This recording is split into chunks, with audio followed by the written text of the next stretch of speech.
Bonjour bien-aimés en Christ, nous nous retrouvons pour le dernier chapitre du livre de Malachie. Il s'agit du chapitre 3.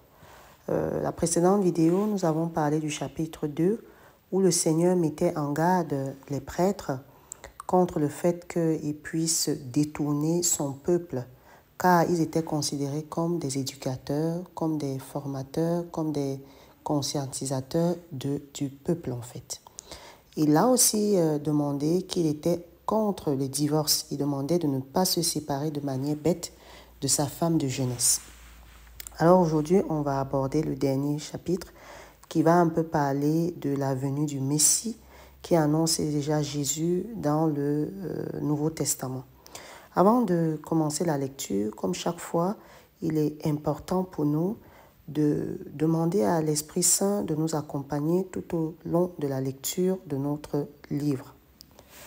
Alors, Esprit Saint, nous venons auprès de toi, nous t'invoquons afin que tu puisses nous aiguiller, que tu puisses nous donner ta grâce pour que nous puissions garder l'enseignement que tu veux nous faire comprendre à travers la lecture de ce livre.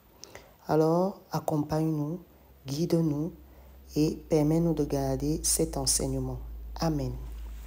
Alors, nous allons commencer dans notre lecture progressivement. Prenez votre Bible au chapitre 3.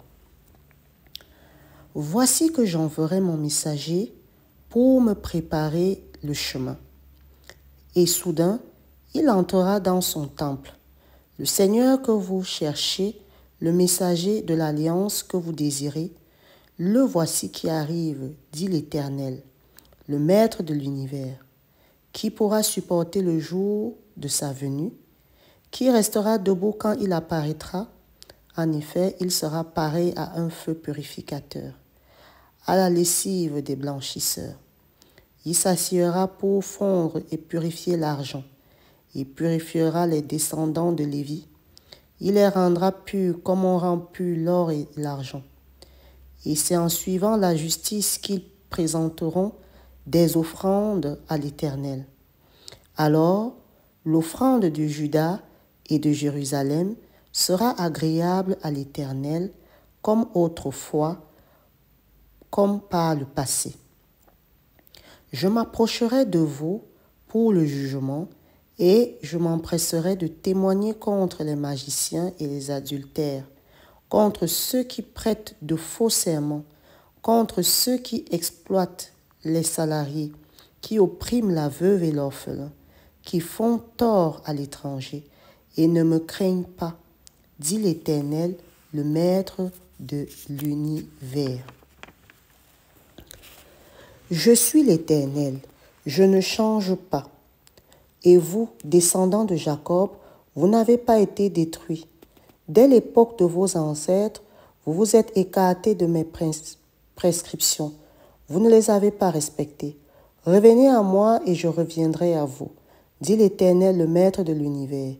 Et vous dites, en quoi devons-nous revenir? Un homme peut-il tromper Dieu? En effet, vous me trompez et vous dites, en quoi t'avons-nous trompé? Dans les dîmes et les offrandes. Vous êtes frappés par la malédiction et vous trompez la nation tout entière. Apportez toutes les dîmes à la maison du trésor, afin qu'il y ait de la nourriture dans ma maison. Mettez-moi enfin à l'épreuve, dit l'Éternel, le Maître de l'univers, et vous verrez si je n'ouvre pas pour vous les fenêtres du ciel, si je ne déverse pas sur vous la bénédiction en abondance. Pour vous, je menacerai l'insecte vorace afin qu'il ne détruise pas les produits du sol et de la vigne. Ne sois pas stérile dans les campagnes, dit l'Éternel, le Maître de l'univers. Toutes les nations vous déclareront heureux, car vous serez un pays de délivrance, dit l'Éternel, le Maître de l'univers. Vos paroles sont dures contre moi, dit l'Éternel, et vous dites, qu'avons-nous dit contre toi? Vous avez dit, c'est inutile de servir Dieu. Qu'avons-nous gagné à respecter ses ordres et à marcher dans le deuil à cause de l'Éternel, le Maître de l'univers? Maintenant, nous déclarons heureux les hommes arrogants. Oui, ceux qui font le mal prospèrent.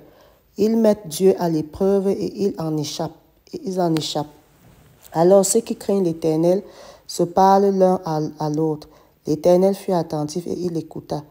Un livre de souvenirs fut écrit devant lui pour ceux qui craignent l'Éternel et qui dit « Respectez son nom ». Ils seront à moi, dit l'Éternel, le Maître de l'univers. Ils m'appartiendront le jour que je prépare. J'aurai compassion d'eux, comme un homme a compassion de son fils qui le sert. Et vous verrez de nouveau différence entre le juste et le méchant, entre celui qui sert Dieu et celui qui ne le sert pas. En effet, voici venir le jour brûlant comme un four. Tous les hommes arrogants et tous ceux qui font le mal seront comme de la paille. Le jour qui vient les embrassera, dit l'Éternel, le Maître de l'univers. Il ne lui laissera ni racine ni rameau. Mais pour vous qui craignez le nom du soleil de justice se lèvera et la guérison sera dans les rayons. Vous sortirez en bondissant, comme les veaux d'une étable. Vous piétinerez les méchants, car ils seront comme de la poussière sous les plantes de vos pieds, le jour que je prépare, dit l'Éternel, le Maître de l'univers. Souvenez-vous de la loi de mon serviteur. Moïse, je l'ai donnée à Horeb, pour tout Israël des prescriptions et des règles. Je vous enverrai le prophète Élie avant que n'arrive le jour de l'Éternel. Ce grand jour est redoutable. Il ramènera le cœur des pères vers leurs enfants et le cœur des enfants vers leur père, de peur qu'ils ne viennent frapper le pays de destruction. Tel est le chapitre 3 de Malachie. Je vous dis merci et à très bientôt. On se retrouve dans la prochaine vidéo pour pouvoir partager l'enseignement de ce chapitre 3. Portez-vous bien.